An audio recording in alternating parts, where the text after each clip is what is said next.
We are in Pompeii. It's the 7th of October 9 AD. In the morning, Pompeii wakes up as usual, and the typical activities of a lively commercial city begin. No one could imagine what would happen in just a few hours. One of the greatest tragedies in history and one of the luckiest strokes for archaeology. The eruption of Mount Vesuvius will bury Pompeii, sealing it in a moment of this Roman city's life.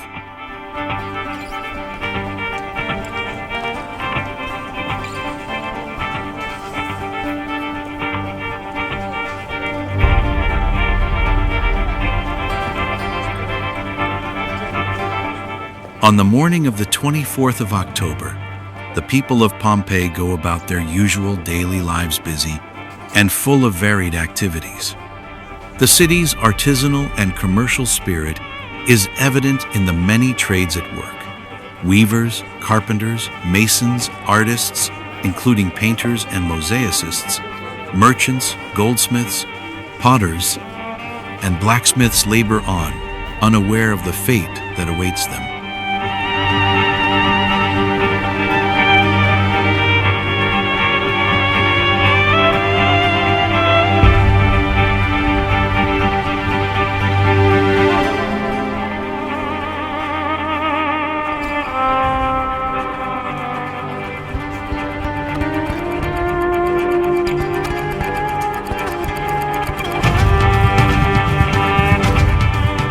Some relax in the city's baths, others shop in the markets, or engage in conversation and business dealings.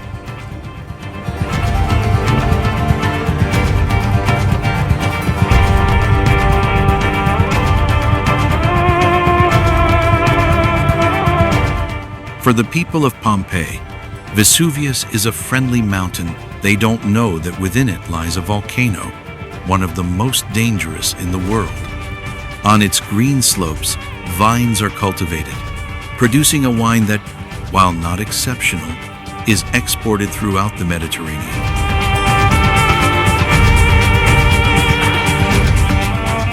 On the streets and in the market, we meet two characters we will encounter again in the dramatic moments of Pompeii's apocalypse. The centurion Marcus Valerius, stiff and conscious of his role as guardian of order.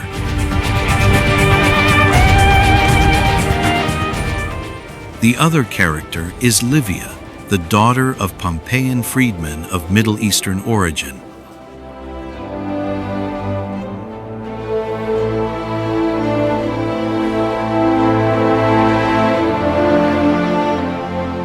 These smiling, carefree, sad, cheerful, pensive faces, in just a few hours, they will be transformed into those agonized expressions, those contorted bodies that we can still see today, in the plaster casts of Pompeii's ancient inhabitants frozen in the moment of their death.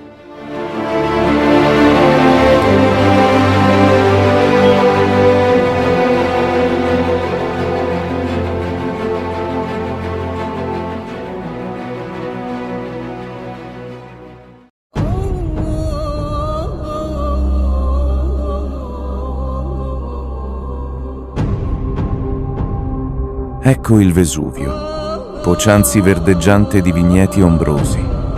Qui un'uva pregiata faceva traboccare le tinozze. Bacco amò questi balzi più dei colli di Nisa. Su questo monte i satiri in passato sciolsero le lor danze. Questa, di Sparta più gradita, era di Venere la sede. Questo era il luogo rinomato per il nome di Ercole. Or tutto giace sommerso in fiamme ed in tristo lapillo. Ora non vorrebbero gli dei che fosse stato loro consentito d'esercitare qui tanto potere.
Vesuvius awakens after 1,000 years with its immense destructive power, erupting with a force comparable to hundreds of atomic bombs. It hurls a dense column of gas, pumice, and ash more than 20 kilometers high into the sky. But everything that rises into the stratosphere must eventually fall back down. A southeasterly wind begins to blow, and over the city of Pompeii, a rain of ash and lapilli starts to fall, lightly at first, then increasingly thick and relentless, so dense it blots out the sky. This rain reaches temperatures of up to 400 degrees Celsius in some cases. The larger fragments raining down on the city vary in size, from as big as a small melon to just over 1.5 inches in diameter. Every second, one of these projectiles struck every square meter of Pompeii. The city endured this relentless bombardment for 19 hours.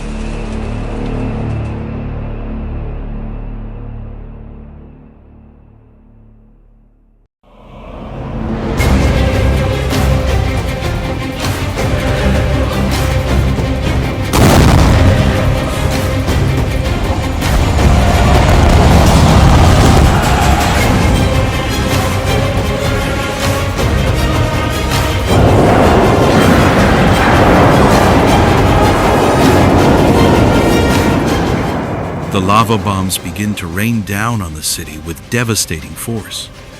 A bomb is a searing droplet of molten rock torn from the volcano's depths by the pressure of erupting magma. These literal bombs can be hurled many kilometers from the eruption site, often taking on aerodynamic shapes as they fly, leaving behind a trail of thick, incandescent gray smoke.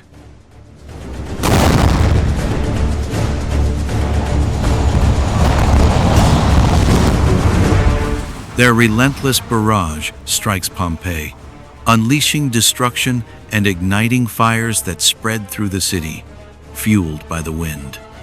Countless houses collapse under the impact. Among the fleeing citizens and those seeking shelter, many are already wounded or dead.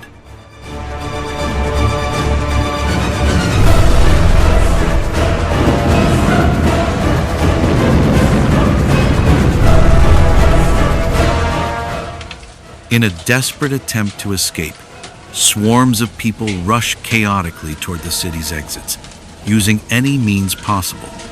But they must endure the hellish rain of fire unrelenting and the increasingly frequent collapses of buildings, which crush them indiscriminately in their frantic, often futile struggle for survival.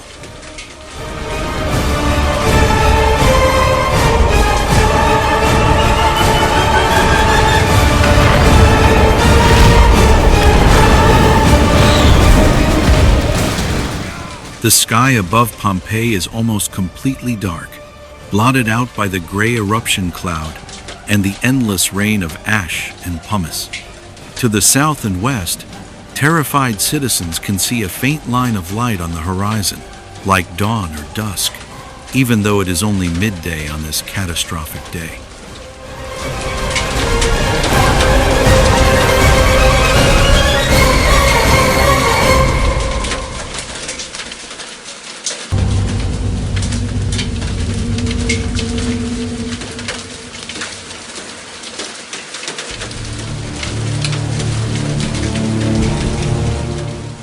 Unfortunately, many have chosen to take shelter in the most protected rooms or cellars, waiting in vain for this apocalypse to end, a decision that, as we will see, will prove fatal for these unfortunate Pompeians.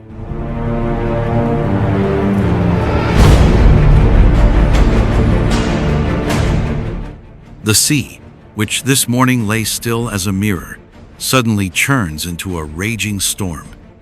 Some of the fleeing crowd have rushed toward Pompeii's harbor, hoping to board any available boat and seek an unlikely salvation in the open waters. Nearly all these vessels will sink, drowning their desperate passengers in the tempestuous waves.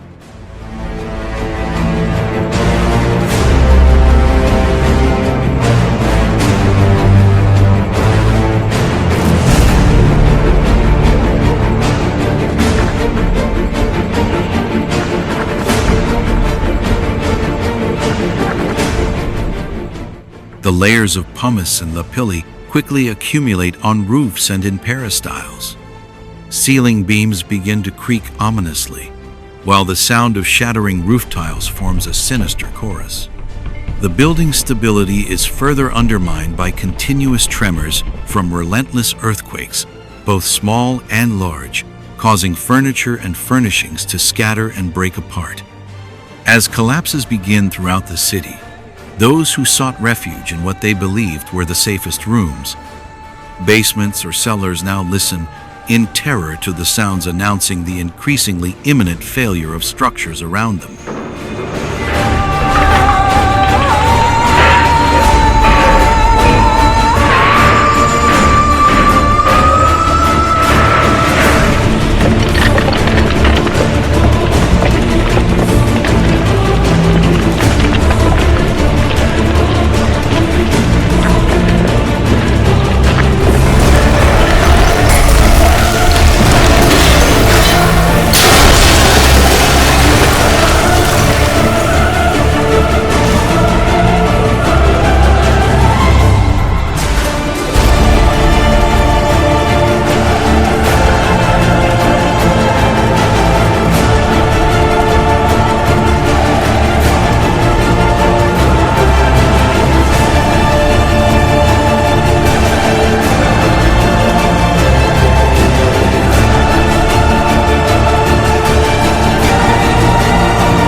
For the remaining Pompeians, this marks their final chance to flee the doomed city.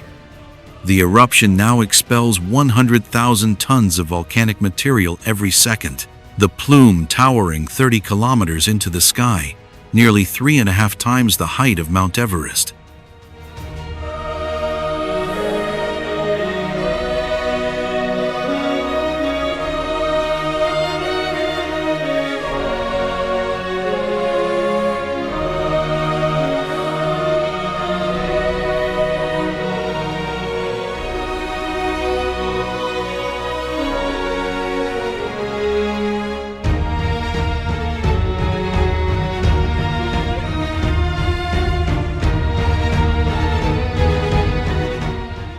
In this desperate, chaotic last exodus, many perish under fiery projectiles raining relentlessly, crushed by collapsing structures, or struck dead by heart attacks, particularly the elderly, overcome by exhaustion and terror.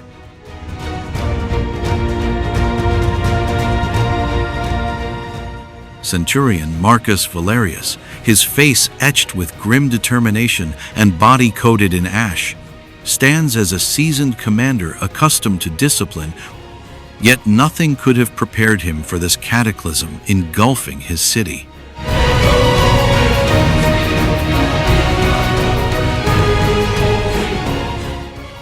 One group of refugees escapes the urban chaos, struggling through countryside to reach the Sarno River, only to find floodwaters have swept away bridges with debris-laden torrents.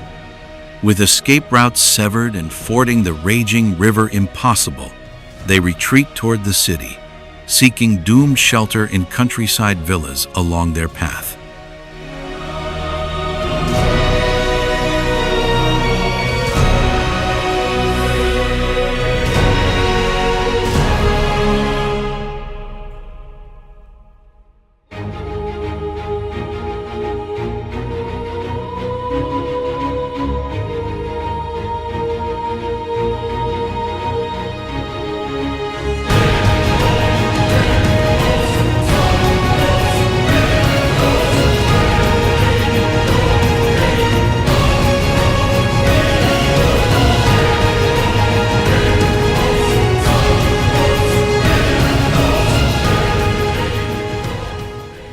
The ash cloud now crackles with volcanic lightning, heightening the nightmare.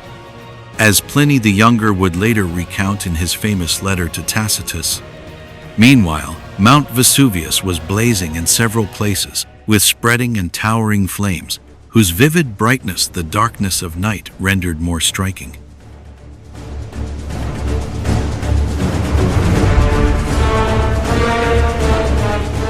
Through the apocalyptic darkness, Centurion Valerius maintains his stoic composure, attempting to guide survivors toward potential salvation, a testament to Roman discipline facing nature's unrestrained fury.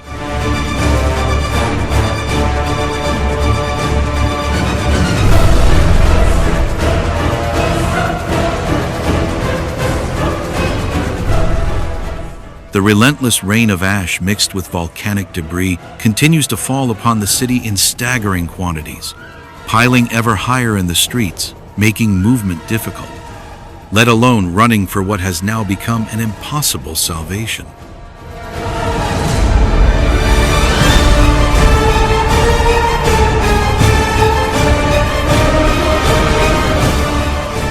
A slower, more agonizing death now awaits the remaining citizens of Pompeii. The ash burns their eyes with painful abrasions, but far worse, it invades their lungs and airways, volcanic ash being both toxic and acidic. At first, it causes coughing, throat irritation, and searing chest pain. Soon, the ash mingles with noxious hydrochloric gas, choking even those who had survived until now.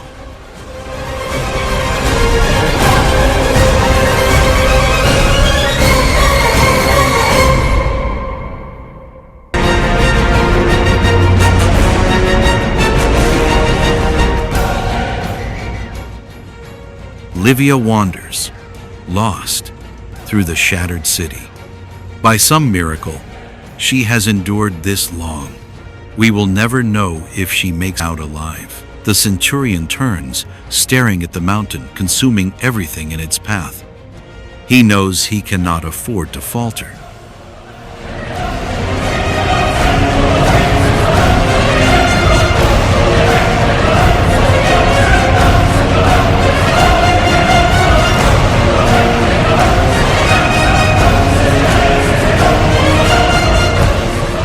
Those still staggering aimlessly through Pompeii now bear faces smeared with filth and terror, illuminated by the ghastly glow of fires raging among the ruins. The sky is a black abyss, torn only by the ceaseless downpour of glowing ash, falling like a curse.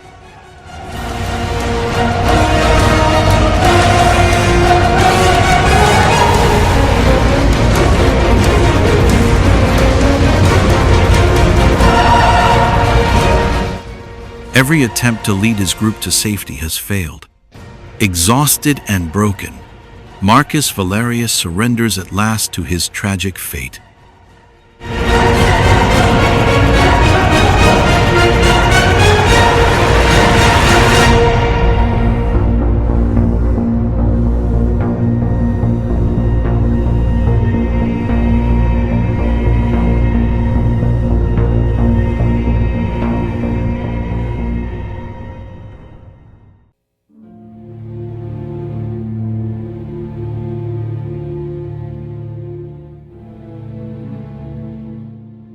On the 25th, after a night of nightmares, Pompeii awakens to a lurid, smoke-choked dawn. The rain of ash and pumice has nearly ceased, and the survivors, emerging here and there through holes they've clawed in roofs to escape their buried homes, naively believe the worst is over.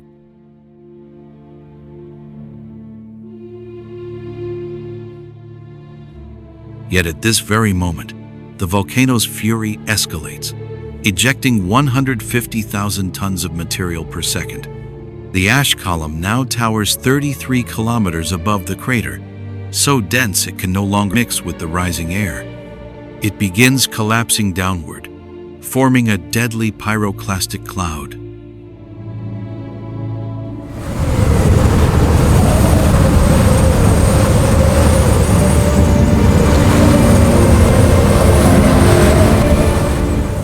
The third surge, as volcanologists call these burning clouds, reaches Pompeii between 6 and 7 a.m., but only grazes the northern walls. The citizens hear its roar and feel searing heat radiating through the air. Then comes the fourth surge. It hits the city with full force moments late, a 750 degrees Fahrenheit avalanche of death, moving at hurricane speeds.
Those still sheltering in cellars, having survived the collapses, now face an invisible killer, a suffocating, stinking plume of carbon dioxide, rotten egg hydrogen sulfide, hydrochloric acid, and sulfur dioxide, which propagates rapidly and fatally across the entire Pompeii.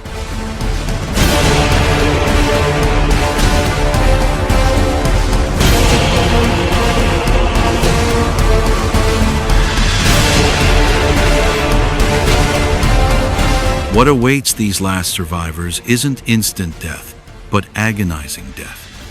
Some inhale superheated gas and ash on their first breath, flooding their lungs with fluid. The second breath mixes more ash into this fluid, creating a scalding cement that suffocates them. Others caught in the open burn like human torches. After hours of unspeakable suffering, an excruciating end.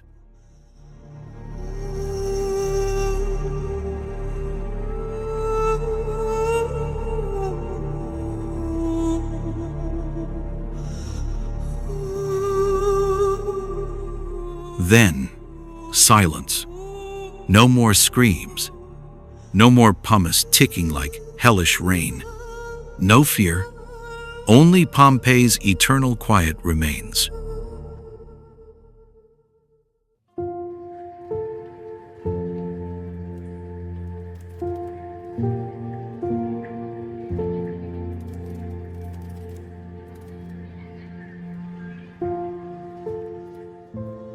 Mount Vesuvius has finally quieted down. The eruption is over. Pompeii is completely buried under a 6-meter layer of ash.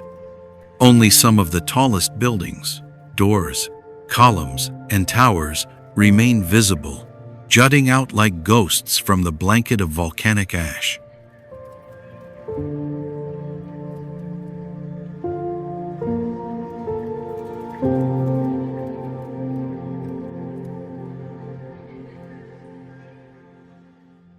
Plinius the Younger will write in his letter, "But the darkness lightened, then dissolved like smoke or a cloud.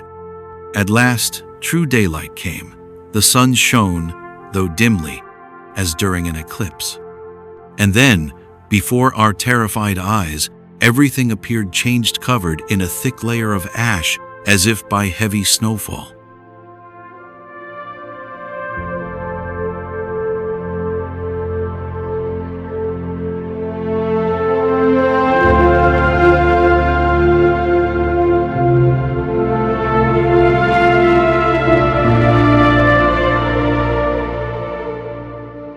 The city area will be declared off-limits by the authorities of the time to safeguard the belongings and properties of the survivors. The hope is to prevent looters and clandestine diggers from plundering anything of value that escaped the volcano's fury.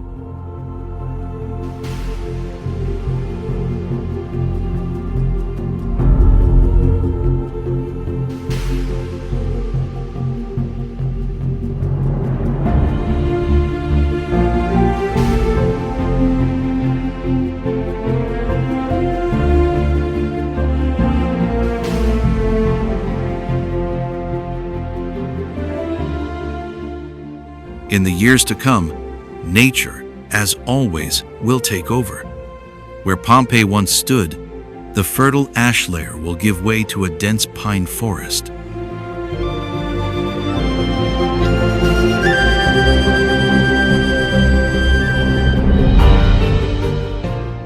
Since that fateful the 24th of October, Vesuvius has awakened many times, making its voice heard, but never again with the same catastrophic and terrifying force as on that fatal day in 79 AD.